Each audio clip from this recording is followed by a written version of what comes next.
코스피와 달리 코스닥은 연말이 되면 급락하는 이유는 무엇일까요? 그 이유는 대주주 요건 때문이라고 생각합니다.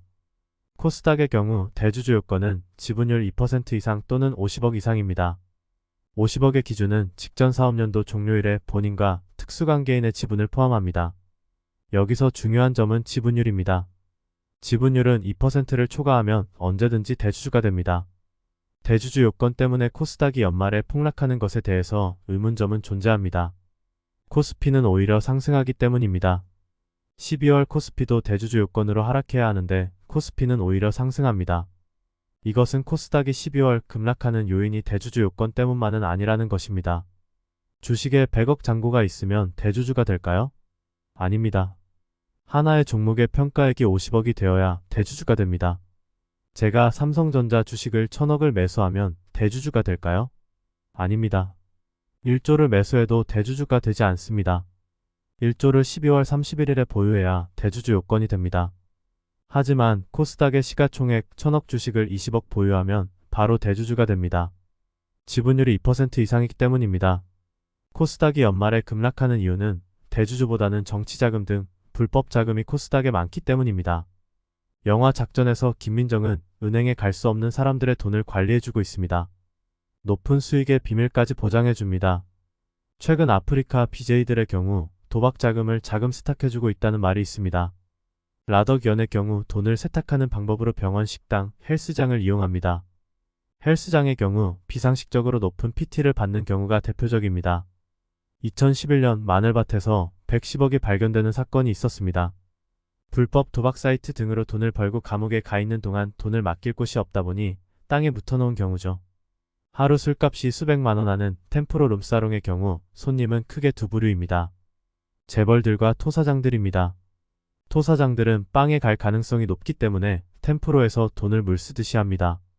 재벌들은 템프로에서 스폰을 구하는 경우가 많이 있습니다. 최근에는 얼굴이 알려진 이들과 많이 합니다. 과거 주병진의 경우 유흥업소 여자에게 잘못 걸려서 크게 당한 적이 있죠. 서로 잃을 것이 많은 사람들이 만나면 뒤끝이 없습니다. 아프리카 TV가 잘 나가는 이유가 토사장들 때문이라고 하고 있죠. 라덕연처럼 돈 세탁의 창구로 아프리카 TV를 이용한다는 것입니다. 과거에는 이 돈들을 마늘밭에 묻었다면 현재에는 비트코인을 매입합니다. 비트코인을 매입하고 감옥에서 몇 년 있다가 나왔는데 돈이 몇 배로 불려지는 일이 자주 등장합니다. 코스닥이 가상화폐로 인해서 침체기가 생깁니다. 다 죽어가던 코스닥을 살린 주체는 밧데리 아저씨입니다. 정확하게는 기관들이죠. 에코프로는 23년 5월 50만원, 현재 10만원이 고점이었습니다. 50만원만 되면 MSCI에 편입되는 것이었죠. 문제는 기관들이 10만원에서 공매도한 것입니다. 주가가 80만원까지 가면서 말도 안 되는 일이 발생합니다. 매도 리포트를 내놓은 것이죠. 이후 에코프로 공매도 잔고는 대폭 늘어납니다. 세력들은 주가를 폭등시키면서 쇼스퀴즈를 만들고 에코프로는 150만원까지 갑니다. 2차전지 열풍의 주인공은 기관들입니다. 금투세가 도입이 되면 코스닥은 죽을 수밖에 없습니다. 현재에는 주주명부의 기록을 피하기 위해서 배당락 전일까지 주식을 정리합니다. 코스닥은 합법적인 도박장입니다. 경마, 경륜과 코스닥은 유사합니다.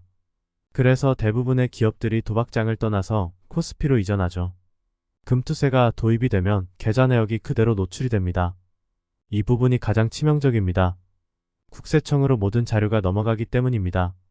금투세로 코스닥이 폭락하는 이유는 세금보다는 신상 노출입니다. 신상이 노출되기 때문에 코스닥에서 자금 이탈은 시작될 것입니다. 코스닥에 투자할 경우 지금처럼 직접 투자보다는 법인이나 투자조합 등 주주를 숨기는 방식으로 투자를 할 것으로 보입니다. 세금이 존재하기 때문에 굳이 불법 자금을 코스닥으로 운영할 이유는 없습니다. 우리나라의 불법 자금들이 해외로 이탈할 가능성은 높아집니다. 코스닥을 제외하면 불법 자금을 합법적으로 운영할 수 있는 곳은 제한적입니다. 2차전지 급락 역시 금투세로 인해서 세력들의 이탈 가능성입니다. 코스닥의 경우 과거와 달리 신중할 필요가 있습니다. 대부분 껍데기 회사들 밖에 없기 때문에 세력이 이탈할 경우 어디까지 빠질지 모릅니다. 삼성전자는 계속 하락하지 않습니다. 하락을 지지하는 것은 배당금입니다. 1년에 2,000원 배당을 한다면 주가가 5만원 이하로 하락할 가능성은 낮습니다. 만약 삼성전자 주가가 5만원에 거래가 되면 5만원에 매수하고 기다리면 됩니다. 주가가 하락을 해도 매년 2,000원 배당금이 나오기 때문에 연 4% 예금에 투자했다고 생각하면 됩니다. 코스닥은 배당금이 거의 없기 때문에 바닥이 없습니다. 계속해서 하락합니다. 금투세가 시행이 될 경우 코스닥은 보수적으로 접근해야 합니다. 코스피는 배당금이 존재하기 때문에 끝없이 하락하지 않습니다. 금투세를 시행하려면 자본을 통제해야 합니다. 2005년까지 국내에서 해외 주식 투자는 아주 어려웠습니다. 이 당시 해외 주식을 투자하려면 금융당국의 허가가 필요했습니다.